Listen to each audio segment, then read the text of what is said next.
Hello, everyone. We're live. Oh my God, this is strange. It is. my first Together. my first podcast where my guest is in my house with me. How does it get any better than this? Welcome everyone to this week's installment of Let's Talk Horses. My amazing special guest this week is sitting here right beside me. Hi. Her name is Kyrie de Jong, and she is an amazing horsewoman, someone that has been my coach and a mentor for me with horses now for, I don't know, maybe it's not been that long, but it feels like we've known each other a very long time. It's been well over a year, I think. Cool. Yeah. So welcome. Thank you for being on my podcast. Up close and personal. So Kyrie, the first thing I love to ask people when they come on my podcast is how, and this is going to be interesting because I'm going to want to look at you, but I'm going to try my best to look at you guys that are listening to this podcast. How did horses come into your life? I think my parents put me on a horse when I was about 2 years old. Mm-hmm. And I think they still to this day regret that. I don't know, I just got drawn to horses right as a little tot. I didn't get my first horse till I was about 16 or 17. Mm-hmm. But I would go to the stables on the weekends and I would, help out and pick up poo and brush ponies. And, they've just always been a part of my life. Like, I used to have a secret word for horse, which was blurble, of all things. And we'd be driving along and I would scare mum because I'd see a horse and I'd be like, blurble. My auntie still calls them blurble. So, I don't know. It was just, I've just always been drawn to them. They've always been there for me and still working with them. Yeah. And it's funny how, because I joke with a lot of people, I think the society thinks that little girls all go through this pony stage and then they grow out of it, right? We're just two people. I mean, there's many of us on this planet, but it's like, yeah, I fell in love with horses from a young age and just never grew out of that. Yeah, no, I think, obviously I see it a lot in the coaching. They get to the point where they're going to uni and some of them, they go off and they do other things. But I think the real horsey ones, even if they have a little bit of a break, they come back to it. I think sometimes horses is in their blood and it stays. And even if you have a little bit of a time away, that you'll get drawn back to them. They just do that to you. Yeah. And I because I called this podcast Let's Talk Horses, but it's really it's interesting how much horses are a conduit for people and different, it's always so amazing to me in whatever way you're into horses. They just have one of their innate capabilities is bringing people together. Oh, 100%. I could write a book about all the different people I've met, just introducing in horses. I mean, there's so many areas in this industry. It's not just people who ride or, do a specific thing with horses. There's everything from medical, holistic, riding, horsemanship, gear. Yeah. You name it. It's such a big industry and so many different people with different points of view and different training and different personalities. And it's an incredible world. And so that kind of leads me into a cool question or a conversation we can look at, because it's the horse world is I love how you said so many different personalities and so many different opinions, I think you said. Yeah. And, as a horse coach, I'm sure you've come up a lot against, I guess you would say, people's differing opinions and stuff like that. How have you, you mentioned, and we're skipping around and ahead a little bit here, but you mentioned, you were drawn to horses from a very young age. You never grew out of it. And we fast forwarded now, you're a coach, you train people. How do you maintain your sense of your sense of self in an industry that is so nasty at times? I think to be in this industry you do have to have tough skin, and there are times that I have cried in the pillow and I've wondered what I'm doing, because I think particularly in the world that I'm in with the show jumping and the dressage and those kind of things, my way of training is maybe a little bit more holistic. I work a lot more with the horses on the ground. I work a lot more with them from a mental perspective.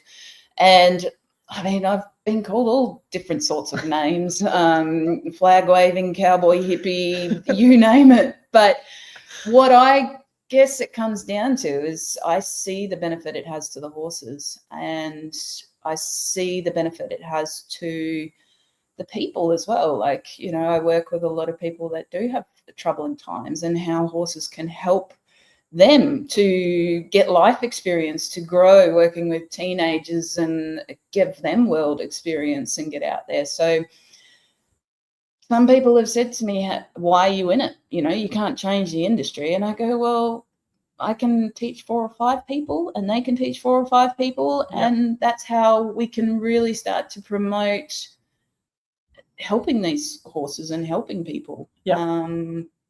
And yeah, I think sometimes you've just got to trust your gut, trust what feels good. And what I always say to people is like, yes, I have an opinion, I have a point of view, I will tell you that point of view, but you need to do what's right for you. Everybody's got their own journey, and everybody needs to walk their own journey and their own path, and I will support them in whatever their decisions are. Yep. But yeah, you really need to do what feels right for you, and trust that. Yeah. And yes, have a cry and a scream sometimes, and you know, that's okay too. Wonder what you're doing, and that's totally okay. But then pick yourself up and keep going. Yeah. Yeah. And I mean, you know, you've coached me now for however long, a year or whatever, and you know, I even think of the times, because I'm very like, it's so interesting, the different stages of life, and when you're willing to just really look at like where you're at and where you want to be, and rather, I don't really know how to put this into words, but it's kind of like at the moment I'm really realizing how much I'm geared towards the future and not enjoying right now. And you know, the last lesson we did together, which was a couple of weeks ago, you know, my horse Ollie was sort of in a very peaceful state, like way more than you're like, have you drunk this whole time? What's wrong with him? He was like falling asleep, and I was like, I want a fast ride, I want to do this. So I'm like, can I have him trot? And you're like, if you want to. So I went, boot, and off we went. And you were like, dude, you did not even give that horse a chance to. And you know, like, this is what I love about horses, because if you let them, they will show you everything about you and about your life. Like, that old saying, everything I've learned in life, I've learned from a horse, is so fucking true if you allow it to be. And I think it was that moment actually where I was like, man, there's not many times, and I'm happy to say right now I'm sitting here with you and I'm very present in this moment, but most of the time I would be thinking about, I need to, after this, I've got to feed my horses, and then I'll do my dinner, and then I've got this work thing on tonight. But this thing that you've shown me, that I've seen you be so different in your coaching, is just, you nail that thing. I think it's about just learning to be present with the horse that you have on the day. I mean, he was very different that day. Like, there's other days where he's on his toes and he's anxious, he's like telling you that he's full of beans. But, and I think sometimes we get caught in, you know, we have to ride a horse a certain way. And I think, yes, there's guidelines. Yes, there's tools. Yes, you know, there are certain elements in training, but sometimes we forget to listen to them. And horses have got personalities, and they have got good days, and they have got bad days, and you know, just like us, exactly. You know, and learning to understand their behavior. I think seems to be like, I see there's 2 trains of thought. You know, I sometimes get laughed at, and people go, oh, you know, I don't have time to sit and talk to the fairies in the paddock with my horse. And I'm like, well, you know, I don't either. But then you also see where they're in a factory, and they're just another number that gets pulled in and jumped around and put out in the paddock. And I think we sometimes just forget to allow them to have a moment. I mean, yes, there's times where we have to go, okay, no, come on, get on with it. Like, you know, you need to work today. But then there's other days where we need to actually recognize that they need a moment to breathe, and they need a moment to take a step back. And I think I have a real passion about teaching people about the behaviors of horses, and pain behaviors and mental regulation and those kind of things, so that we can develop a better relationship with them. You know, I think also being present, being that center of calm with them, that takes training. It takes time. I think we often think, oh, we flick a switch and we can just do it. Damn it. It would be nice. I love that switch. But I mean, I've trained this for years. Yeah. Like one of my classic ones is where I tell people I can't go shopping. It's sensory overload for me in a shopping center. Too many lights, noises. You're more like a decisions. horse then. Yeah. But you can hand me the lead rope of a horse that's losing it, and I can be completely dead center with that horse. Yeah. But that's taken years of experience, and it's taken resetting, doing things wrong, recognizing that I've pushed a horse too far or not pushing it enough, or I think I've had to go through all that to understand them, and then working with hundreds of different horses and their personalities also teaches you that. Yeah. But yeah, they're not robots. No. We can't just push a button and it's going to be the same every single day. Yeah. And I think that's quite hard for us as a society to understand, because we are go, go, go, do. Yeah. We want to have goals. One of my other favorite ones is when someone has to have some time off. Oh, my horse is sitting in the paddock. It doesn't sit there and go, well, I want to go to the Olympics next week, so I should be in the arena, running around. Come on, schedule here. We've got the box, we've got to tick all these boxes. Horses don't think like that. No. They like us to be present. They like us to listen to them. And some horses love to work and be challenged. Other horses want to be trail riding horses. Yep. I think by listening to them, we can also learn so much about ourselves. Yeah. And generate a better partnership in what we do want to achieve with them. Yeah.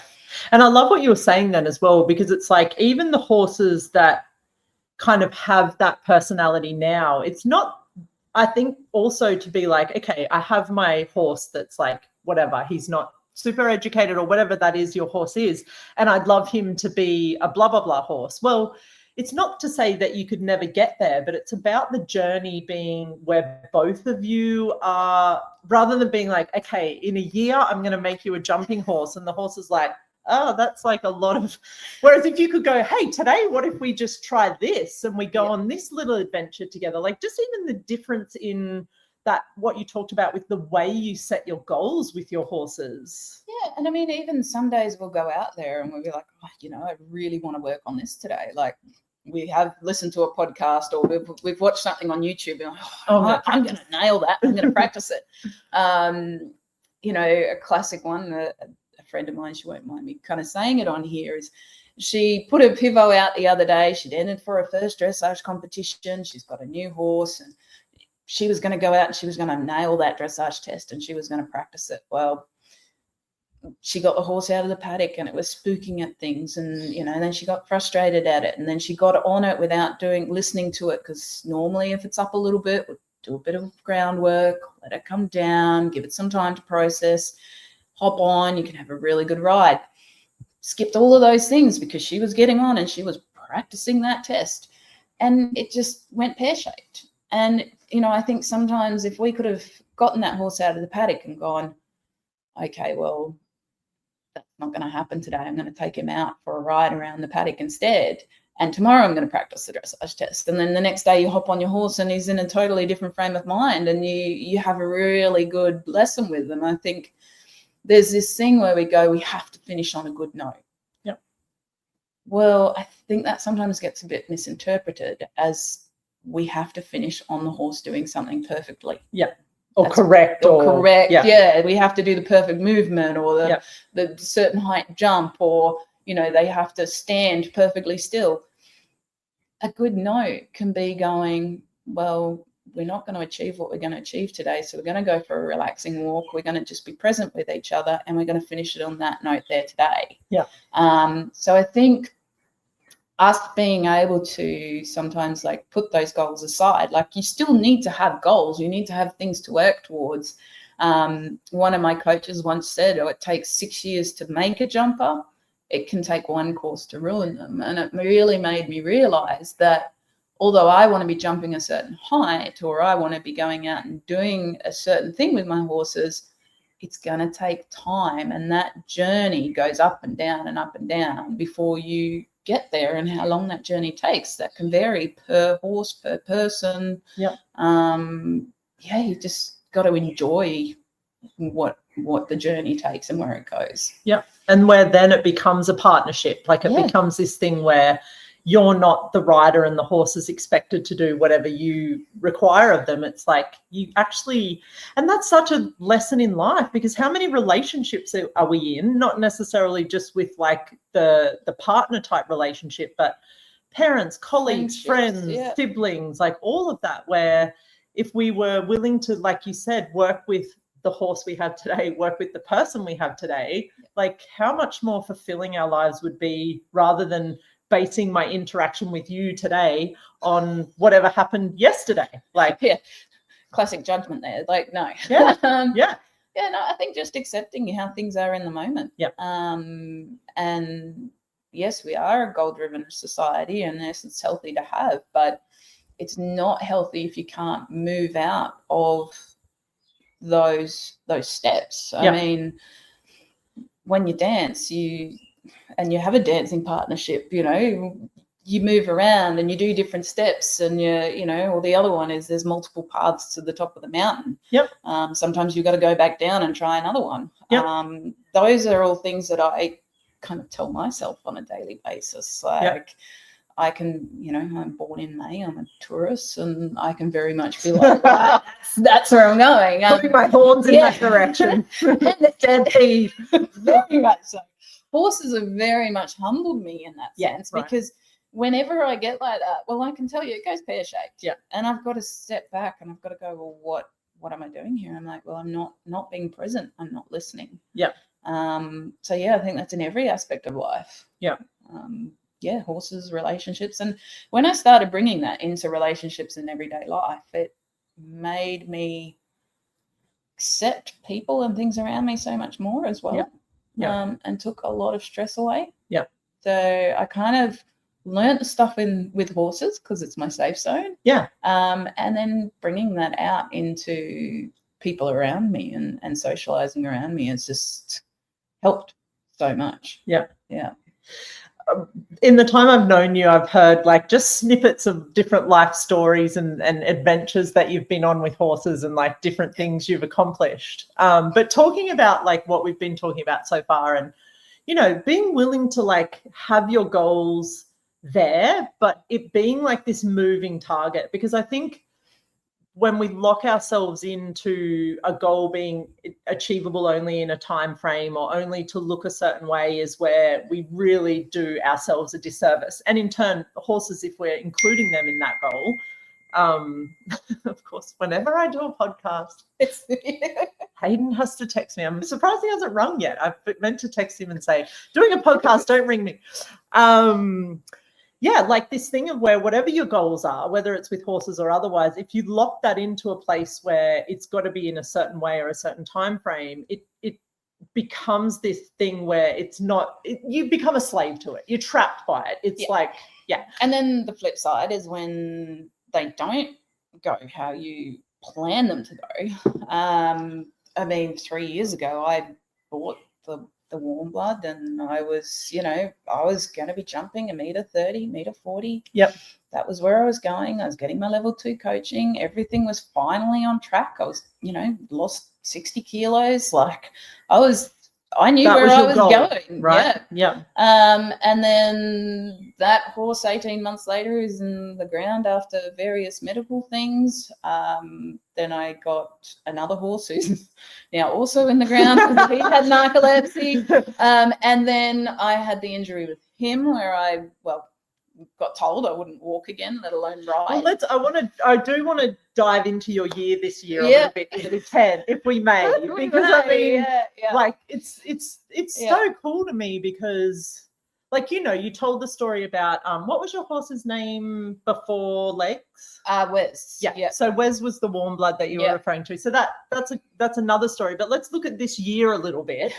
Not even this year. Has it been like 6 months? Well, it started in October last year. That's when I had that accident in the float with him. We just kind of reached going into official classes. Again, we were on fire. Like, I was finally feeling like I was starting to be that professional that I wanted to be. And then he had an accident on the highway in the float. Turns out he had narcolepsy.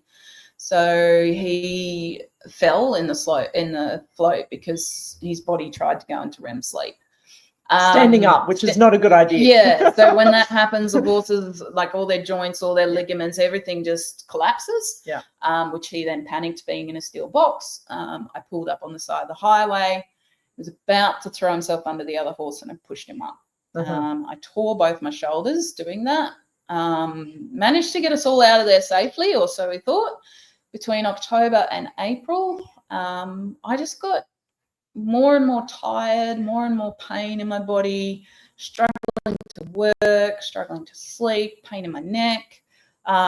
Went to doctors over and over and over again.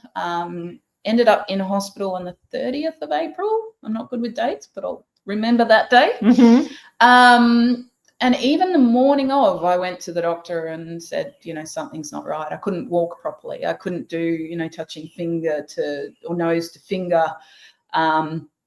Ended up in hospital with full paralysis down my left side. Got rushed into emergency surgery. Once they worked out I had a bulging disc in my neck that was pressing on my spinal cord, which had happened in October.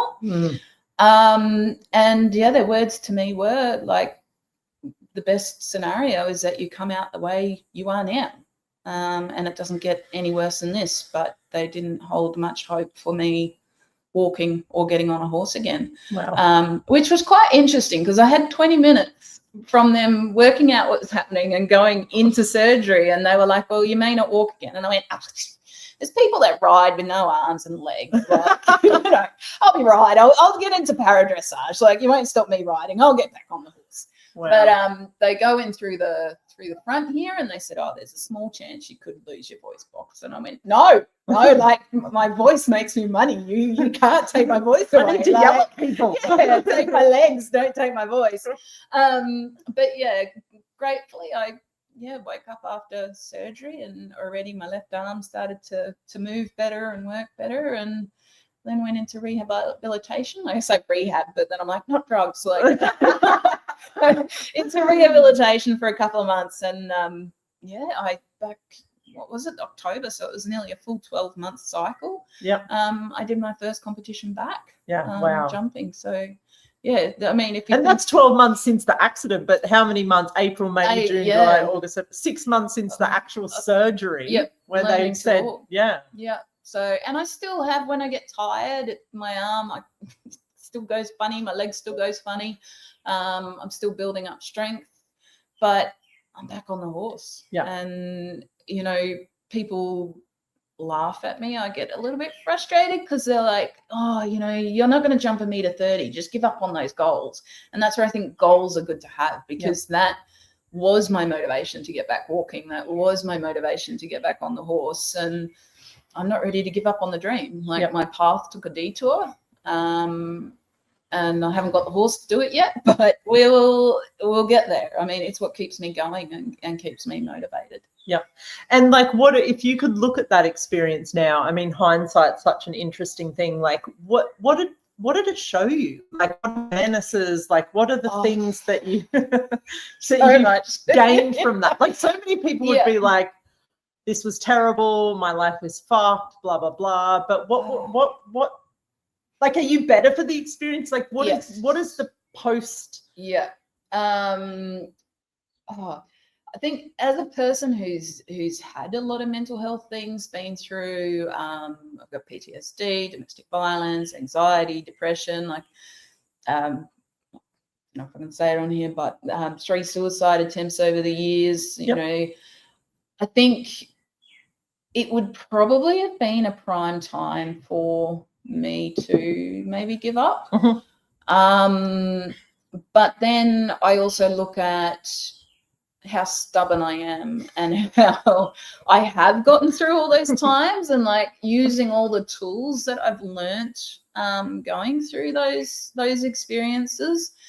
And I think before then I was very much still living along the lines of, society says you need to have a house, and society says you need to be making so much money. And, I was living by the things that I was kind of perceived needed to be done to be accepted into society. And I guess I just got a bit of this like, no, stuff you. Like life for me looks differently. For me to be able to do what I love, for me to, I don't need a house. I mean, in the last 2 years I was working so hard, I don't think I ever sat in my living room. So yeah, I did, much to the disgust of a few people, sold my house, bought the truck and a gooseneck, and I'm just living a gypsy lifestyle. But I think it changed my perspective on how quickly something can be taken away. And then going, well, what is it that I actually want? What is it that makes me happy? And yeah, you still need to make money to put food on the table and, you know, do those kind of things. But I think I shook off all the expectations of others. And the journey really became for me.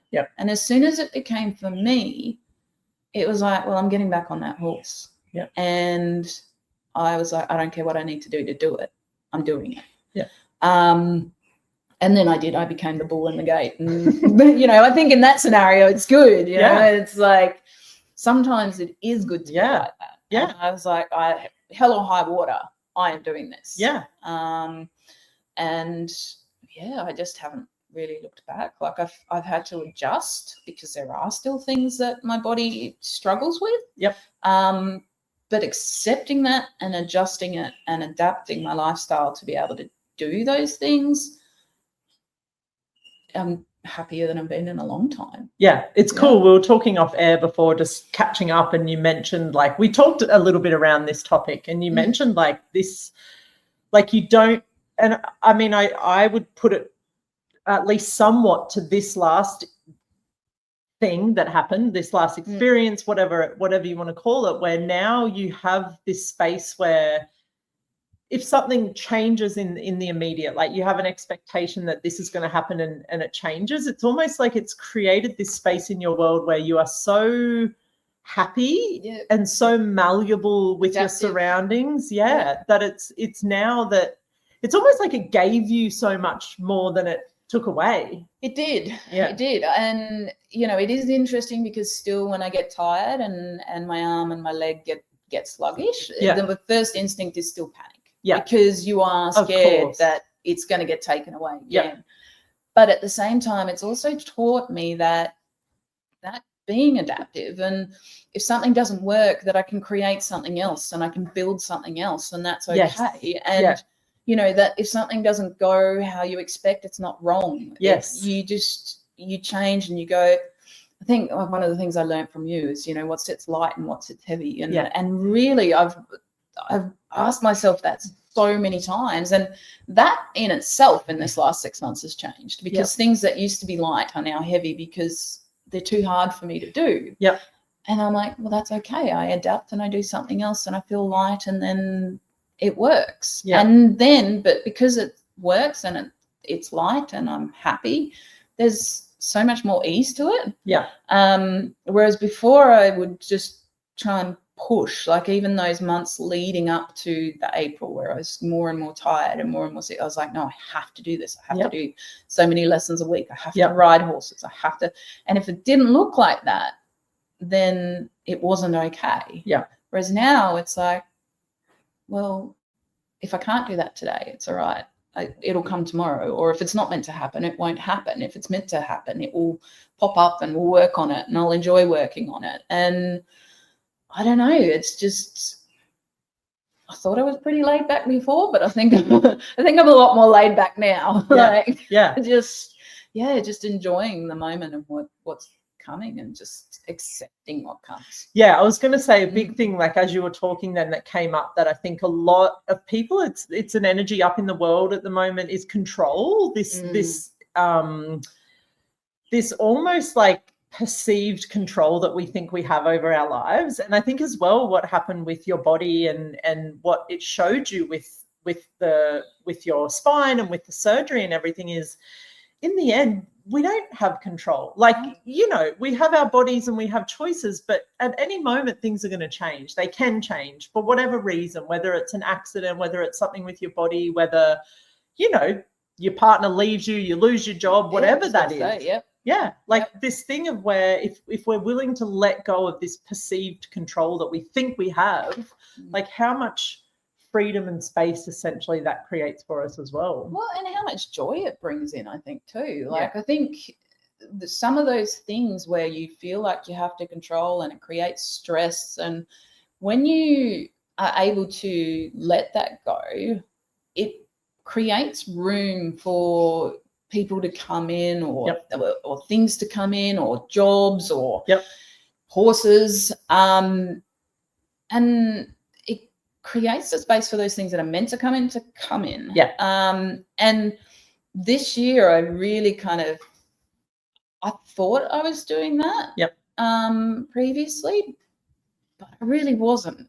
I thought, if people went off and they went and did, lessons elsewhere, or those kind of things. And I think sometimes when those things happen, it generates space for, trying to think for the words, but things with the same principles and values that you are now to come in, because we're forever growing, we're forever evolving, we're forever changing. The one where they say a leopard doesn't change as it spots, I say we'll turn them into rainbows, because we constantly change. And that is also like bringing it back to horse training. Like, we constantly need to be adapting and changing and moving, because horses change, and as they go through training periods, through seasons, through all of those kind of things. So I think allowing those things that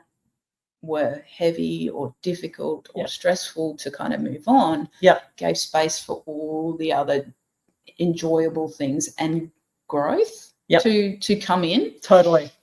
So I think I could look at this year and go, all these bad things happen, but it actually is the opposite way around. All these, like, I'm so blessed that all these things happened, because they've just taught me so much. And I'm just totally in a space now of just enjoying what comes my way. I think really, like most people on this planet, deep down desire to have more of that, like more. And it's so interesting, because a lot of people probably look at you and me and think, oh my God, they are like chaos and havoc walking. Like, how do they even, like, people are like, where are you off to in the world next, Sarah? I'm like, oh, I'm actually home for a couple of months. They're like, what? And with you, you're like, people are like hard to keep up with you. But I think really deep down, people desire that. It just scares them, because we don't control as much as most people, and I still control it. I still do a lot of control, but I'm getting better at it. I'm working on it. We do need some elements of control to keep us comfortable. I think if, like, I have a diary and I have another diary. Well, I like certain things. I have my little OCD things where things have to be a certain way and have to be clean. Like, I think, you need to have an element of stability in that control. But I think sometimes people seek what we're talking about by more control. Yeah, exactly. And then they get even further away from it. So then they pull in more control. Exactly. And then it just turns into burnout, stress overload, anxiety, depression, like all of those things where you just see people walking on this like tightrope of like, but they're all like, once you start to link all those things in, like, I guess, all those things actually are one big circle. And again, like, removing the stigma. Like, I go now if I'm having a bad day, whereas previously I wasn't allowed to have a bad day. It was like crazy. The things we do to ourselves. You must go on. I'm like, but I feel like shit. I'm going to sad. No, you're not allowed to cry and watch a movie. Now I'm the world out and just have a me day. Now I'm like, and tomorrow I get on and I keep going.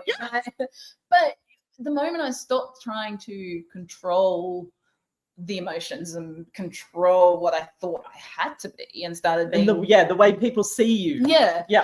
Then the depression got less. Yeah. The anxiety got less. Yeah. Because I actually started accepting, acknowledging, and understanding Yeah. those things. Yeah. And now, like, I've got no problems if I'm in a big crowd of people and I'm like, no, Can't do sensory overload, can't do it. I walk away. Yeah.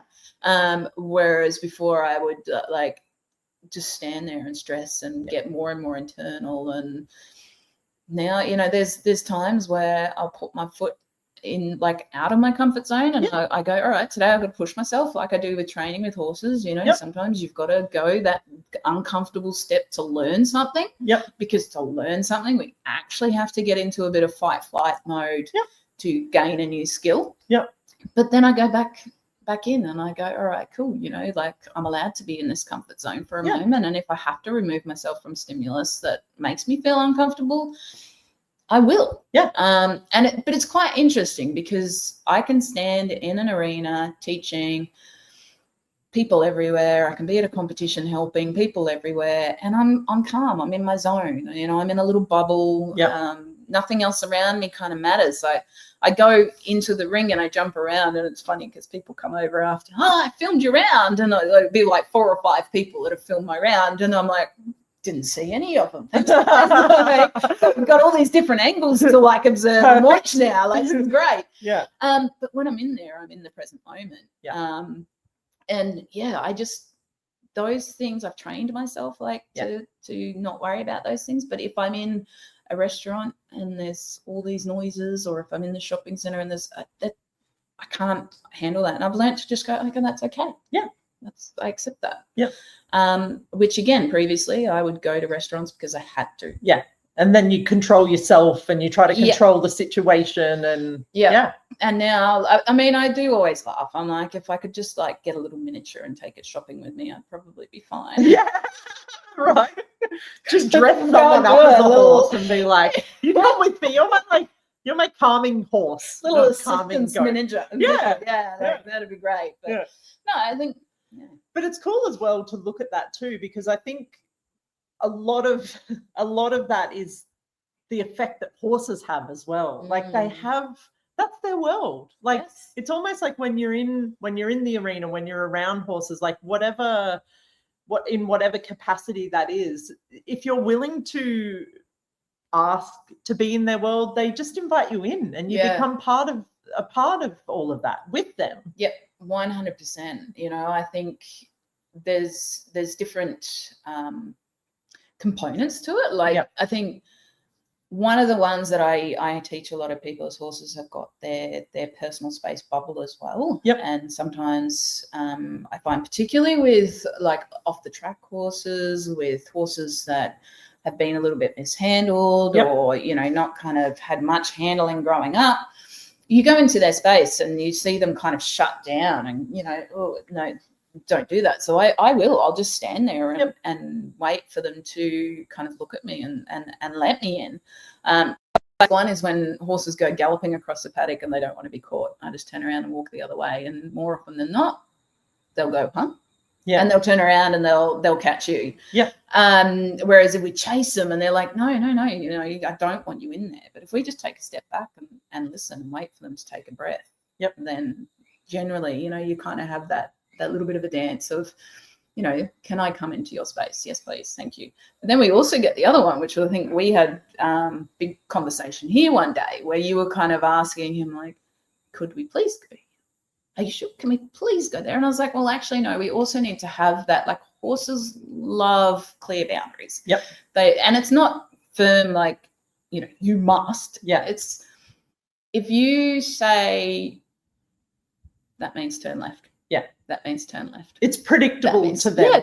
They then kind of, like, they get this, like, well, that's what's expected of me, so I'm comfortable with that because I know what the answer is. You're asking me a question and I know what the answer is. But if we were to open the rein one day to turn left and then scratch our ear the next day and then star jump the next day and expect the same answer, they get confused. Totally. And then people go, but I'm being really nice to him. Why is he not listening? And I think that's where I'm just looking at them out there. Like, I know, I keep drifting over over there and looking at them.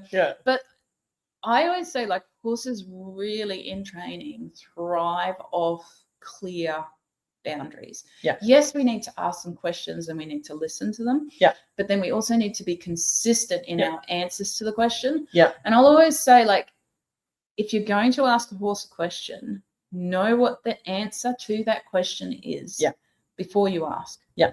So a lot of us will go, the classic one, if I'm lunging a horse and I'll point to a horse, that means go left. And if I do that 3 times, generally a horse goes, okay, well, that means go left. And I lost my drift there. I'm looking out there. I do that all the time. I'm like, going left. But if I do that 3 times and I know that the horse is going to go that way, that's like, to me, I say go left. You've got to move your shoulder, go that way. And then I go like this, but I'm actually going, well, could you please, like, just today, if you feel like it, like, maybe turn your feet that way. Like, if you don't want to, you don't have to. Like, or in 10 minutes is fine. Yeah, just like whenever you're ready. Horses will start to ask you questions back, and this is what people say horses don't talk, but they do. Yeah. And they'll go, well, do you want me? Do you want me to go this way, or do you want me to go that way? But no, actually, no, well, I'll go this way. And then people come to me and they go, but every time I ask my horse to go, he runs the other way. And I'm like, well, actually, inadvertently, you've kind of taught him to do that. Yeah. So it's not about, like, being harsh or, being mean and saying, like, you must, you have to, but it's just clear. Yeah. Like, that's the answer, and thank you. And the biggest thing is rewarding them for it. Yeah. And doing the thank you. How often do we go, oh, okay, turn left, and now we've got to go, or like you the other, we've got to trot on now, let's go, we're going. And there's no kind of break, like it's in our world of go, go, go, go, go. It's that same thing. There's no break for them to go, oh, actually, that was the right answer. Thank you. Yeah. And I think that's really important, that we remember that we have to say thank you, and we have to reward them when they've done the right thing. Yeah. But our heads are go, go, go. Yeah. So, and they're so opposite. Like, they're so in the moment with everything. And I've been doing a little bit of study on this online course and reading a couple of books even about, like, because we're both mammals, but looking at the difference between our brains and how we're made up. And even, it's interesting, last night I was working until quite late, and I'm usually tired. I'm ready for bed at like 8:30, 9 o'clock at night. But I had to stay up past that time last night. So you kick into that second gear, your brain starts to recharge and fire up again. And so I went to bed, but I was looking at my phone, and then I was like trying to go to sleep. And you feel, it's almost like you feel the frontal cortex, which is the part of our brains that do all of that, like, monkey mind business. And I remembered the book and this stuff that I've been studying about how horses really don't have, like, they're just this very momentary, and they're very primal and primitive in the way that they process information. And I was like, okay, brain, we're going back to our roots here. We're going to be primal and primitive right now, because I know if I don't get sleep, my next day is fucked. Like, I'm kind of scattered, and I'm like, and my day is nowhere near as productive. So I'm like, look, I require sleep right now.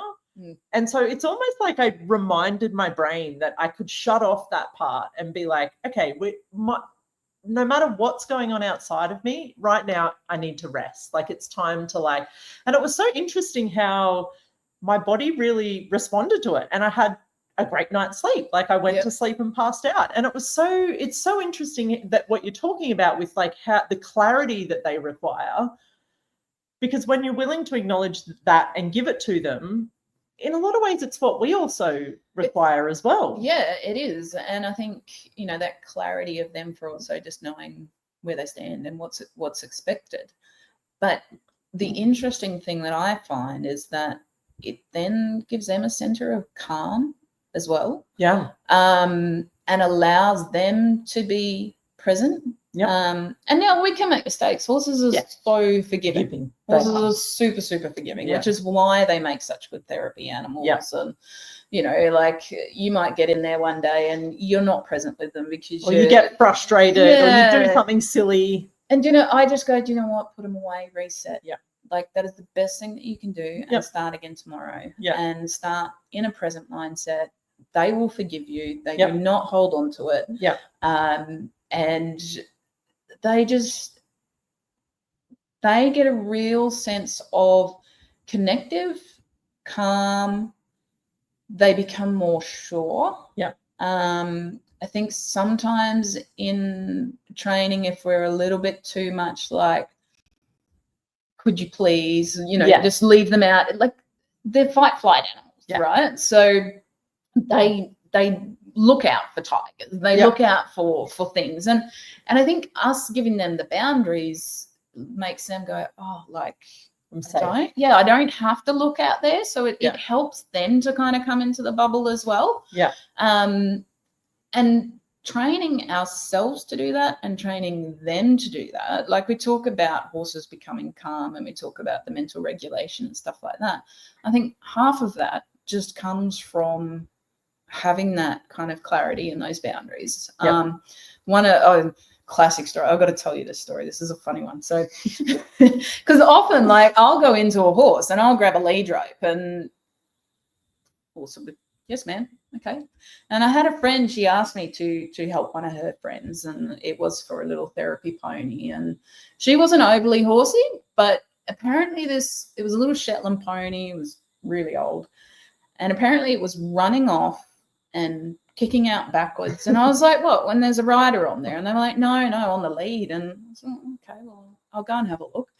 And I grabbed the lead rope and the pony just stood there and it just looked at me. And I was like, okay, can you please, like, do something?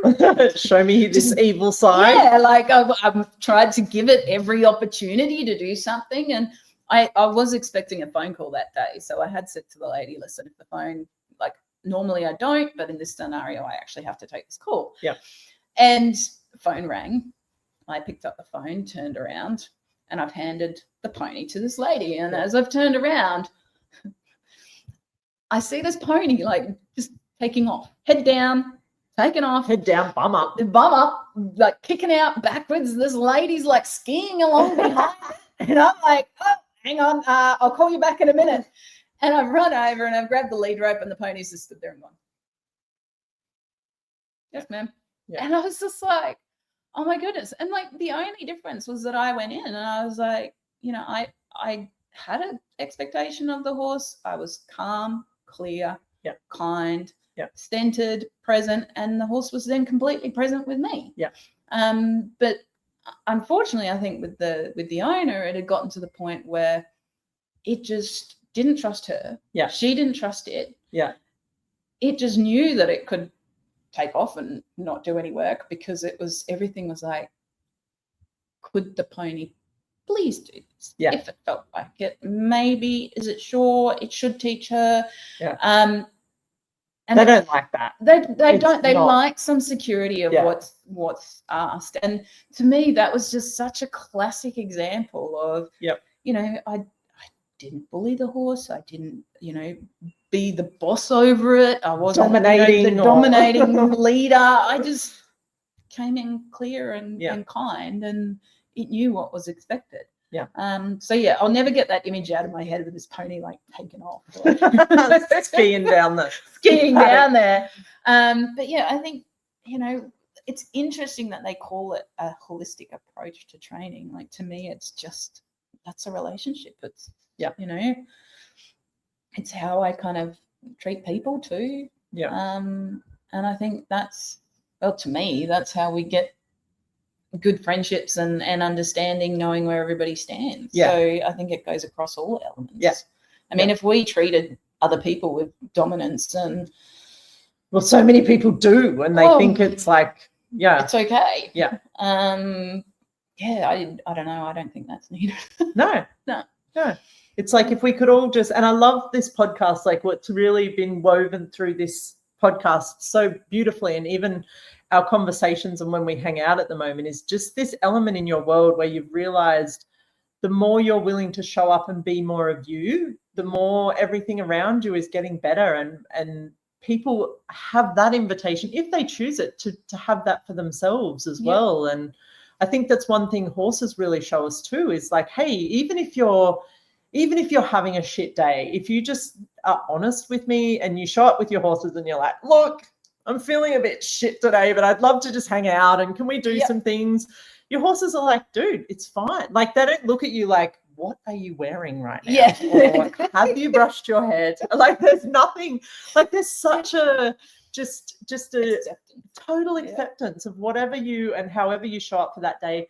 As long as you're genuine, as long as you are genuinely being you, they have this acceptance of everything and everyone. And it's amazing, you know, I think there's like this saying of it takes 12 months to get to know a horse. So, you know, I kind of say it takes 2 years. By the time I think that's more like it. I think that's a good one. You get changes of seasons and you get, you know, like you think you start to put them out into new environments. You're putting yourself into new environments. You're challenging, you're taking a step. You've got good days, bad days. They've got good days, bad days, getting to know all that. And I think in my coaching for a long time, I have coached and preached, you know, be present and be accepting, and, you know, it's okay to be how you are today, and we'll adapt the lesson to how the horse is or how the person is. But I think I got to eat a piece of humble pie this year, and I actually had to really, I thought I was doing it, but I actually had to really realize that I wasn't, and learn how to do it for myself. Which has been very humbling and enlightening. And I think if we as people could show up more in that space and be learning more about that space just in ourselves, how much happier we're going to be in general, as horse trainers, riders, whatever we want to do with the horses. I think it crosses across to all barriers, really. And I love the 2-year thing with horses too. And it's like, what if that 2 years was just the beginning of, because it's almost like ourselves, right? Like, I've sort of realized, you know, I'll be 43 years old in a few weeks. And, you know, in my 43 years on this planet, it's like, even within that, it's almost like I get to know myself again, and a bit more and in different ways, and just being willing to always. I think we're pretty blessed to be able to find this stuff out now. You know, classic one is, you know, you don't sell your house and go traveling in a gooseneck until you're like 60. That's what grey nomads do. Well, I love to, because like during COVID, it was cool to do that. Now everyone's selling all of their fucking caravans and shit, and they're like, oh, now COVID's done, like, we better settle down. And again. Kiri, she's like, let's import the gooseneck from overseas. I want it pimped out. I'm getting the racing stripes. I'm getting the pink. I'm getting and off I go. Pink. Let's go. You know, let's go follow the show run. Like, come on. I don't know. Like, I kind of look and well, what if there was no formula to life? Like, what if it was really this space of waking up every day and being like, for now, I want to live in my gooseneck and I want to travel Australia. Who knows in 12 months? Who knows in 2 months? In 2 months. For now, I'm going to enjoy the shit out of myself every day. I wish that we could just let go of expectations and just create more space of just, it's okay.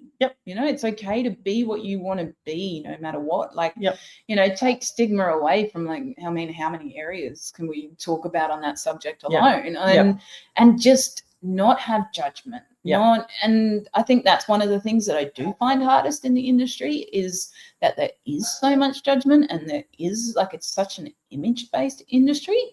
And, you know, I think the only way to promote the change and to show people that it can be done another way is to do it. To be it, and, you know. It's like Gandhi said, let's get all significant here. Be the change you want to see in the world.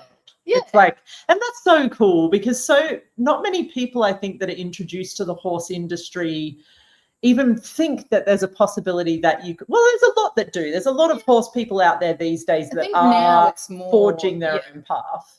But for you, especially working with a lot of youngsters and up and comers, to have someone that's willing to empower them to make their horse relationship and their horse journey their own, and it not be based on the stigma of what that is, or what their parents tell them, or what their friends tell them, that is a gift, like it is having people like that in this world in any way, as friends, as And I think just again that like being accepted, being a safe zone, you know, holding no judgment to people.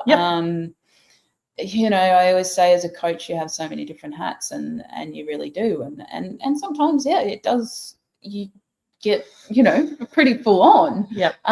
But then also I've learned to, at the end of a lesson, I guess I don't take it on board. I don't take it on board as mine. You know, my journey's mine, that person's journey's that person. But because I hold no judgment, and because I accept people in whatever state they come into training. And I think I used to be like, oh, I only want to train people who like are going to jump big jumps. Like, that's what I want. But I've learned along the way that it's actually the people who turn up like you do, you know, that just are themselves and just want to be there for the joy of the horse. And now that can be groundwork, that can be jumping, that can be learning a little bit more horsemanship, that, you know, be competitive people, non-competitive people. I think just allowing people to be in that space with horses without being just horsemanship or just groundwork or just, you know, like without labeling what I am as a coach, just enjoying the horse for what they are, enjoying people in their journey and their road to whatever they're going to develop with horses. I love it. I love it. And more of that in the world. Well, this is officially my longest podcast ever. It's because it's sitting there just chatting. Double the length that they usually are. But I'm already like, let's do another one at some time in the future and like talk more about, I would love to hear more stories about your life. And then also, well, okay, so quickly just to wrap it up, and we'll obviously post ways for people to get hold of you and follow you on socials. And also if you guys are anywhere near Kyrie and you want a lesson, she offers... Do a lot of stuff. Like really enjoy working with the off the track horses as one of the off the track coaches. Like, you know, just working with people like competitive teenagers doing the jumping, you know, people just wanting to learn more about their horses' behavior, their and you're great with nervous people too. Because I remember when I started with you, I was still quite nervous, which I've changed a lot of through help with you and other stuff that I've done, and that was truly a blessing for me as well. Because I've walked and I still every day walk that road, you know, so I understand it. I get it. There's no such thing as just getting over it, you know. It's learning tools to work with it, and you know, it's amazing what you can create and what you can achieve when you actually accept it and work with it. And you know, I think most of my business is just word of mouth. You know, people that are like-minded, have been through similar journeys, and they come to me. And then some people come for a long time, some people come for a short time, like whatever the part their journey is, it's there. Which is what I love about you. You walk your talk, which is amazing. Try to. You do a very good job of it. Thank you so much for being my guest. You're welcome. Thank you for listening, guys. We'll be back. I think I'm going to make this 2 episodes actually, maybe, so you get a little bit here and a little bit there. But thank you for tuning in. Thank you for being my guest. You're welcome. And my Thank friend. you for having me. And you taught me so much too. Yay. Cool. Thank you, everyone. Bye-bye.